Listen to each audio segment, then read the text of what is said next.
अगर आप ट्रेडिंग में मेहनत कर रहे हो और स्ट्रैटेजी सीख रहे हो, लेकिन फिर भी आपका जो अकाउंट है वो धीरे धीरे ज़ीरो हो रहा है, तो प्रॉब्लम आपकी स्ट्रैटेजी में नहीं है, प्रॉब्लम है आपकी रिस्क मैनेजमेंट में। आज इस वीडियो में मैं आपको रिस्क मैनेजमेंट के बारे में ए टू जेड बताऊंगा, जिसके बाद अपने कैपिटल को प्रोटेक्ट करके आप कैसे ट्रेडिंग किया जाता है वो सीखोगे। वीडियो के एंड तक देखो, क्योंकि लास्ट फ्लोर आपका ट्रेडिंग जर्नी को कम्प्लीटली चेंज कर देगा।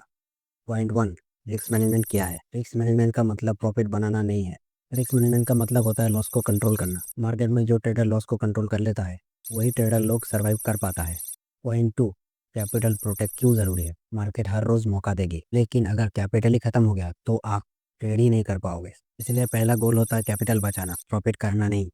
पॉइंट थ्री, हर ट्रेड कितना लॉस होना चाहिए? मैं पर्सनली हर ट्रेड में सिर्फ 1% या मैक्सिमम 2% रिस्क लेता हूँ। एग्जाम्पल समझो, तो एक ट्रेड का मैक्सिमम लॉस होना चाहिए 100 से लेकर 200 तक, इससे ज़्यादा नहीं। और पॉइंट, स्टॉप लॉस क्यों इंपॉर्टेंट है? स्टॉप लॉस के बिना ट्रेडिंग ट्रेडिंग नहीं होती, गैम्बलिंग होती है। स्टॉप लॉस नहीं होता, स्टॉप लॉस आपका कैपिटल का बॉडीगार्ड होता है। फिफ्थ पॉइंट, स्टॉप लॉस कहाँ लगाना चाहिए? स्टॉप लॉस हमेशा लॉजिक के साथ लगता है, इमोशन के साथ नहीं। मार्केट स्ट्रक्चर के नीचे, प्रीवियस लो के नीचे, या फिर आप लो पॉइंट पे भी स्टॉप लॉस लगा सकते हो। Six point, risk reward.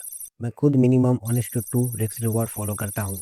इसका मतलब मैं अगर 100 रुपये रिस्क कर रहा हूँ तो मेरा टारगेट कम से कम 200 होना चाहिए। इस रूल से अगर 10 ट्रेडों में से मैं सिर्फ 4 ट्रेड भी विन कर, तब भी मैं प्रॉफिटेबल रहूँगा।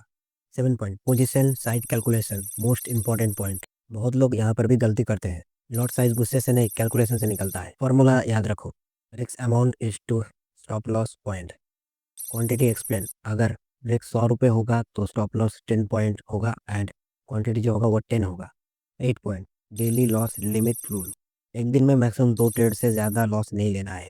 उसके बाद कितना भी अच्छा सेटअप दिख जाए, नो ट्रेड, क्योंकि उस टाइम ट्रेड नहीं, इमोशन काम कर रहा होता है। 9 पॉइंट, ओवर ट्रेडिंग क्यों डेंजरस है?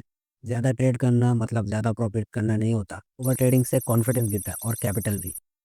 10 पॉइंट, बिगनर्स की कॉमन मिस्टेक। बिगनर्स ये गलतियां करते हैं, स्टॉप लॉस नहीं लगाना, ऑल इन ट्रेड लेना, लॉस रिकवर करने के लिए रिवेंज ट्रेड, सिग्नल पे ब्लाइंड ट्रस्ट करना। ये सब गलतियां बिगनर्स करते ही करते हैं, वो आपको नहीं करना है। 11 point, risk management plus psychology. Risk management सिर्फ मैथ नहीं है, ये डिसिप्लिन और माइंडसेट का गेम है। अगर डिसिप्लिन नहीं है तो बेस्ट स्ट्रेटजी भी फेल हो जाती है।